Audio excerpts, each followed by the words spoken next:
Barca had 30 shots in that game. The XG has them at 6.52 goals. They managed to score 3 of them. Enough, of course, to get the win. Enough now to put them 4 points clear of Real Madrid at the top of the table. Real Madrid, of course, in action tomorrow against Rayo. For more on this, let's welcome in, shall we?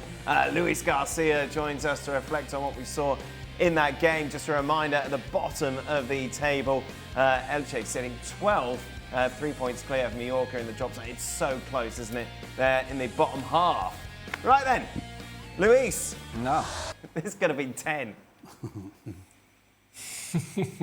Yeah, I think it's much pressure on that side. That is right now tonight's game of Barcelona, where they found themselves creating chances but not capitalizing. And in the end, I think they play with fire, because Barcelona, I think until 60-something minute, they allowed Elche to believe that they can get something. They stay on the game, they have chances, they keep putting Barcelona away. And in the end, it was that last goal of Rashford who finally we saw getting the 3 points. But I think that this game should have put down to bed earlier. And just in the first 45, we saw many chances. Early in the second half, it started again the same way, creating chances, having the ball, dominating.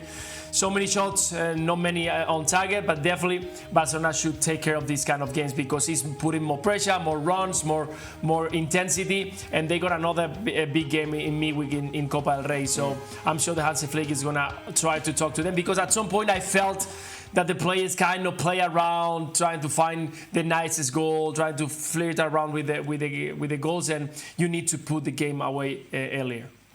Like every Barcelona game, it seems there's just a bunch of positives, but there's always, even in victory, there is always these negative connotations around the fact that, and again, Barca fans will say, well, it didn't happen. But Elche, whilst Barca could have scored 7 or 8 easy, and that's the positive side, they can open teams up, particularly teams that are as weak defensively and as open as Elche were. We know Barcelona will do that to teams, but you can't watch that game and say, better teams would not have punished Barcelona's defending and defensive issues. So, like every game, Barcelona, great to watch.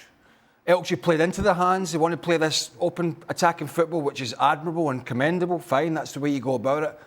But when in the cold light of day, when you look at yourself in the mirror as a manager, is that the right approach when you've got Yamal and Rafinha and Lopez and Dani Olmo and Ferran Torres and all these, Frenkie de Jong, all these players? Is that the right approach? Do you not need to adjust it slightly to try and get results? They did not, and they got punished. Did anyone from Barca particularly catch your eye today, Luis? Who was your man of the match? For me, I think it was once again Frenkie de Jong. The game just changed. I know that Lamine Yamal gets all the focus, the highlights, because his ability to find and break, defend on 1v1 situations, scoring goals and assisting. But I think that when Frenkie de Jong is involved in the game, the team just plays differently. It's almost fluent, the build-up is better, the spaces are well taken. He knows when he has to stay in the middle of the park or run into the space. We saw him going forward a lot more often. That fantastic assist to Ferran Torres in the second one is just beautiful, how composed he is. He managed all the spaces, he managed all the center of the field all by himself. And I think that's something different on Barcelona when you have Rafinha, Ferran Torres, Lamine Yamal, Olmo, or Fermin, so many attractive players that they are beautiful to watch. I think that Frenkie de Jong just brings something different on the game, and we saw it, what happened when he's not on the field against Copenhagen. Good man, Luis. Thank you very much. As you mentioned, of course, the focus now turns to Copa del Rey midweek. Albacete have already eliminated Real Madrid. Could they get rid of Barca as well? You can see that game live and exclusive on Tuesday, 3 p.m. Eastern on ESPN+. How happy are you with the game of Lamine Yamal and Frenkie de Jong?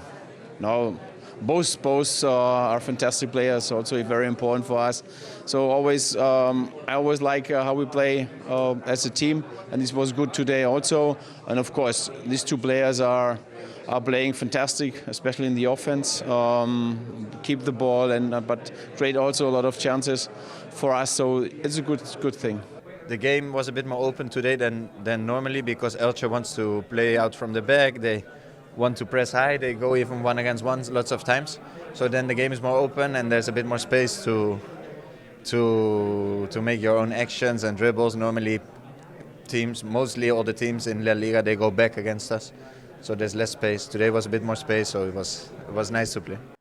Gemma's still with us. Gemma, I just wanted to ask you about the fitness of Rafinha. Obviously had to come off at half-time. What are they saying about him? No, it's not serious. They are not concerned. Hansi Flick said that the plan was to make him play 60 minutes because he was coming a bit tired into this game. But he had some discomfort, so they decided to change him in the halftime. And also, I've just seen Jules Koundé. I asked him if he's okay. He's okay too. So they are not concerned. But of course, out of precaution, we will see if they will play against Albacete midweek. Barcelona should win this league, shouldn't they, Gemma?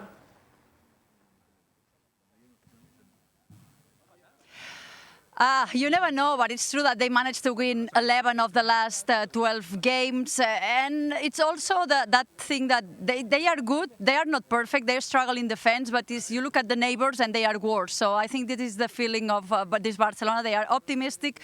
They know they need to improve, especially in defense, also in the midfield in soft games. But they look better than the neighbors, Real and Atletico. Live tomorrow, of course, it is Real Madrid against Rayo Vallecano. This, of course, Real Madrid's first game after that defeat against Benfica. We know what the fans are like when they put in those sort of performances. Are we expecting whistles, and which players in particular will be focused on?